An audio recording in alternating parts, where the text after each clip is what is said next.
Mesdames et messieurs, bonjour. Le secteur des jeux et de la loterie emploie de nos jours près de 5000 personnes ici en Guinée. En plus de participer à la lutte contre la pauvreté par une redistribution de l'épargne collectée, de créer l'emploi et la richesse des Guinéens, le secteur des jeux promeut le secteur privé et renfloue les caisses de l'État, constituant ainsi un enjeu majeur pour le gouvernement et l'État guinéen. En quoi est-ce que les jeux contribuent-ils à l'enrichissement des joueurs, jeunes pour la plupart? Qu'est-ce que ce secteur apporte à l'économie nationale? Voilà autant de questions que nous allons aborder dans cette émission « Investir en Guinée » qui reçoit aujourd'hui dans ses locaux El Hadj Lansana Chérif Aïdara, directeur général de la LONAGUI.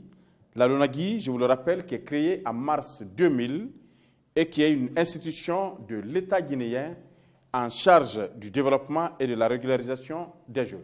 Bienvenue dans Investir en Guinée. Monsieur le directeur général, bonjour.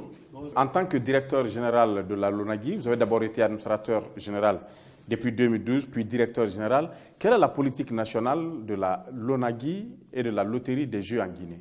La LONAGUI est l'institution de régulation des jeux.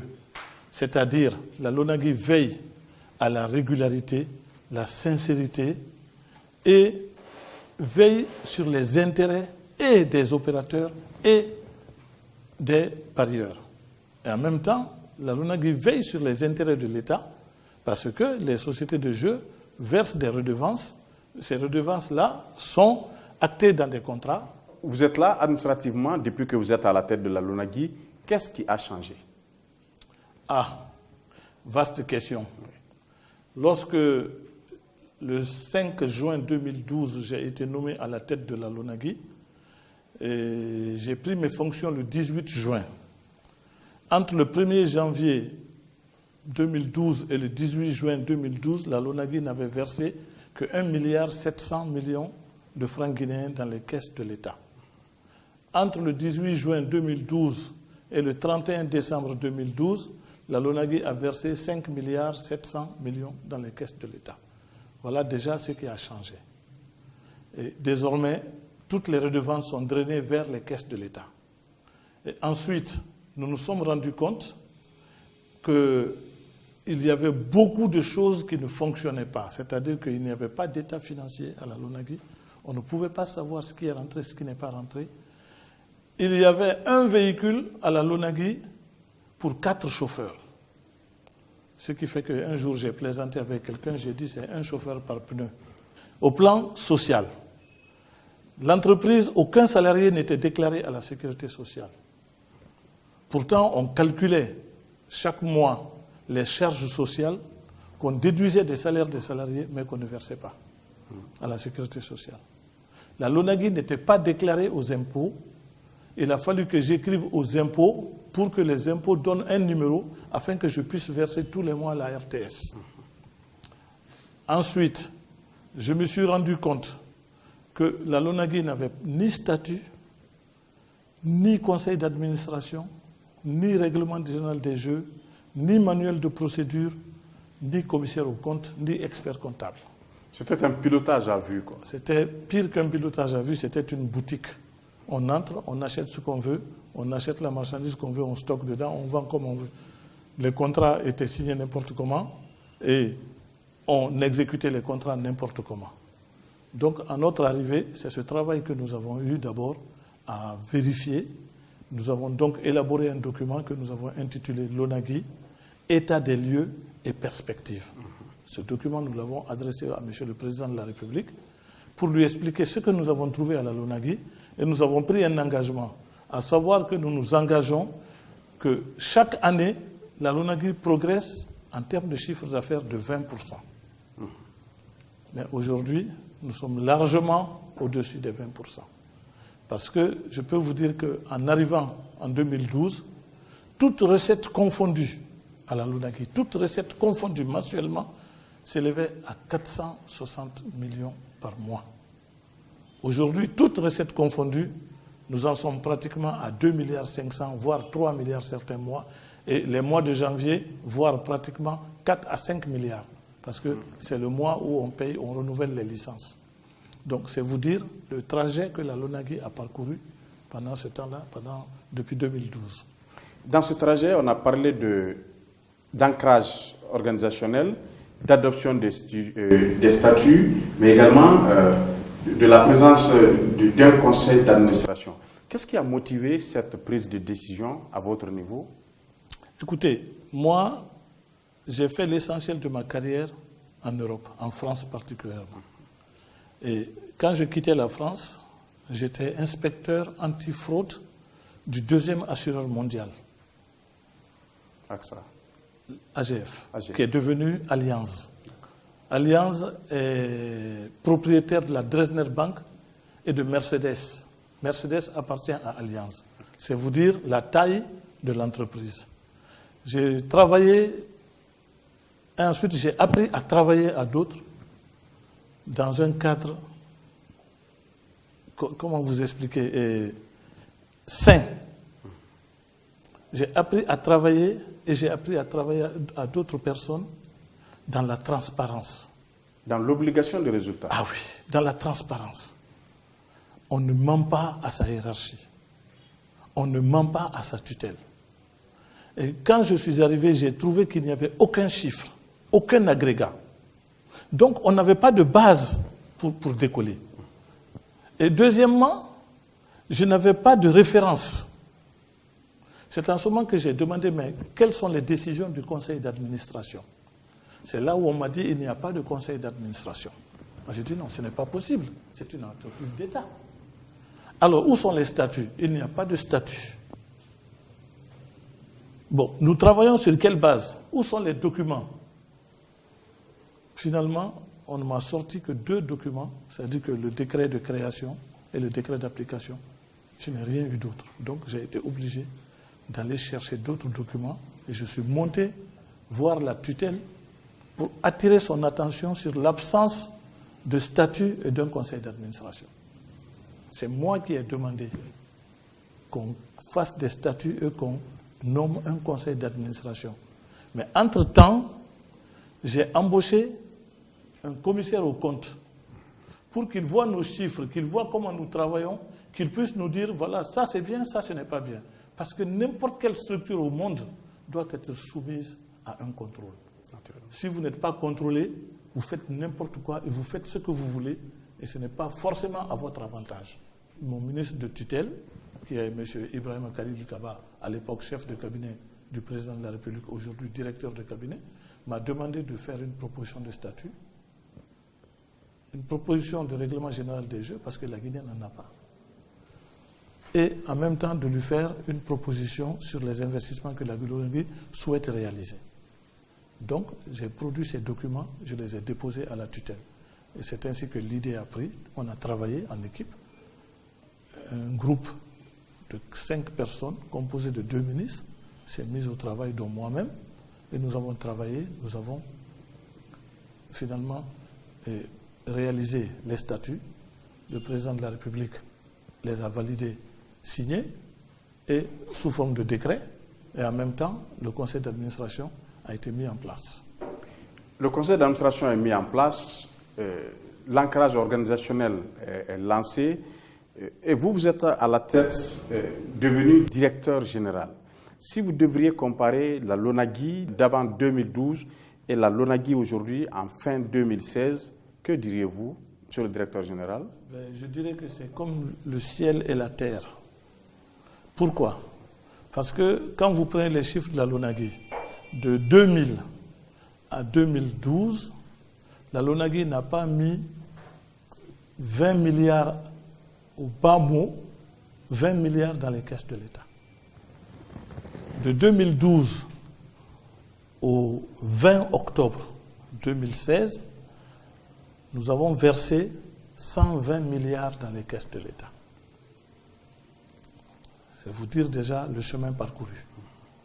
Et le problème est que sur le plan organisationnel, la LONAGUI avait été exclue de toutes les organisations fêtières. La WLA, qui est la FIFA des Jeux et l'ALA, l'Association des loteries d'Afrique, qui est l'organisation continentale. Il a fallu faire donc des démarches pour faire admettre immédiatement la Guinée dans ces organisations, pour que le monde entier sache que la Guinée n'est pas une poubelle, on ne peut pas venir faire n'importe quoi. Parce que le monde des jeux est très dangereux. C'est un monde où vous pouvez être confronté au blanchiment d'argent, aux faux billets, à la prostitution, à la drogue, bref, au grand banditisme. Donc il faut faire très attention sur l'origine des fonds, le parcours professionnel de ceux qui veulent des licences. On a parlé de l'ONAGI, qui est l'instance de régulation, l'instance de développement. Quelles sont les structures de jeu qui évoluent en Guinée et comment on peut les classer?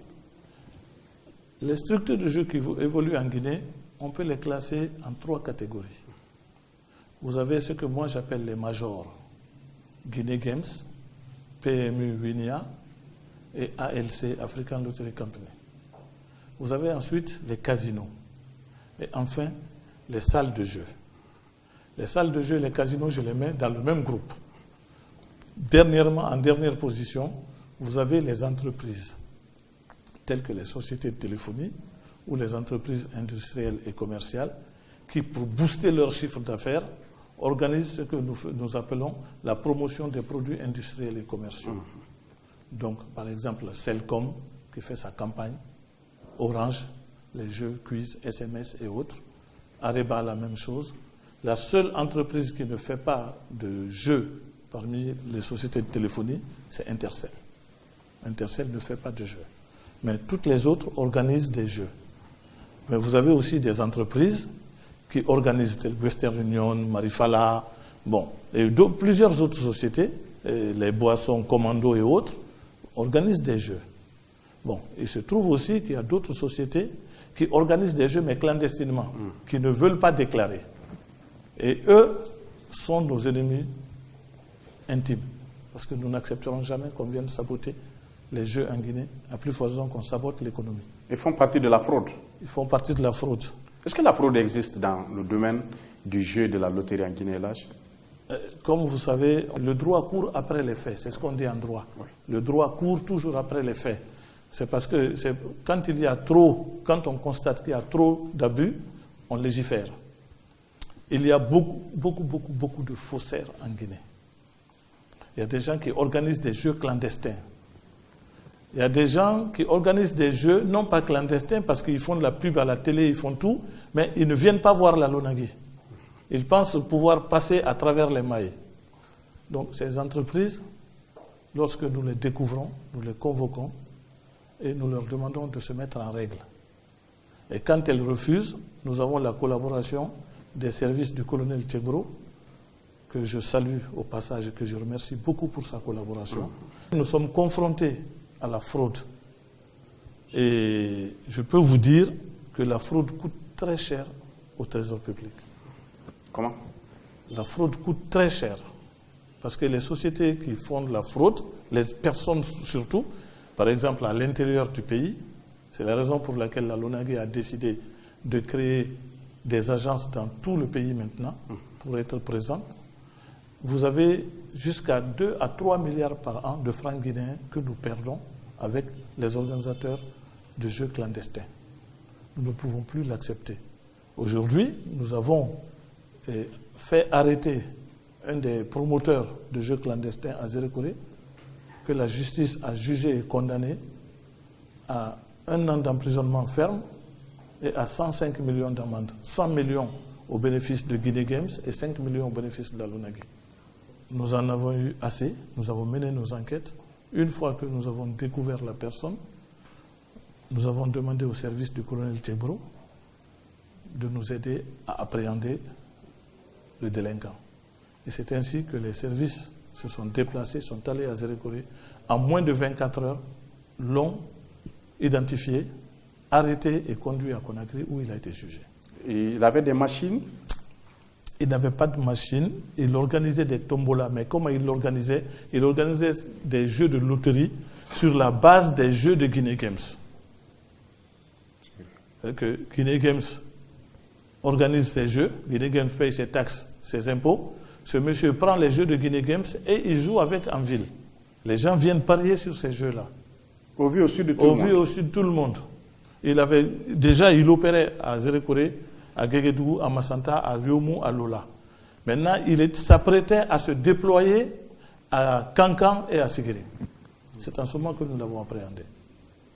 Bien, Elhadj, pour éviter justement de tomber dans l'illégal, comment on devient société de jeux et de loterie officiellement?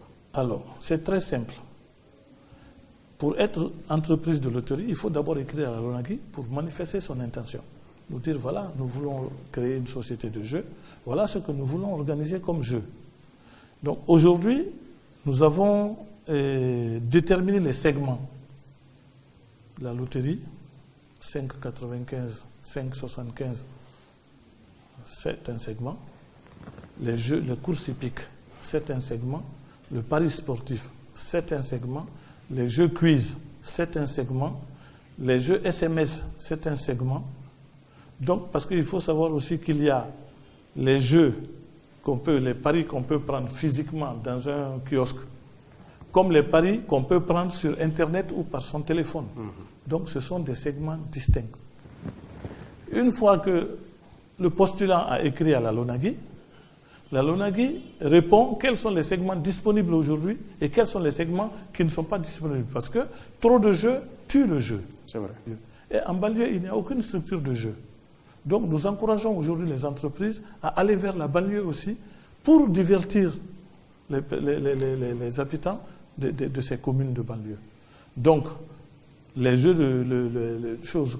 les sociétés de casino, aujourd'hui, nous ne les autorisons pas à Kalou.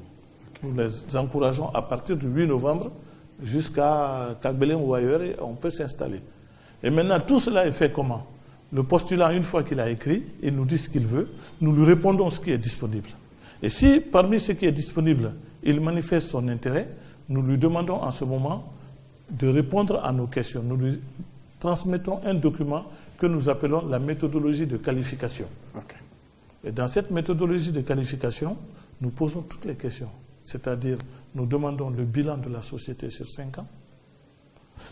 Nous demandons son compte bancaire sur 5 ans pour voir les mouvements. Nous demandons un parcours professionnel du postulant. Nous demandons un business plan avec un positionnement stratégique.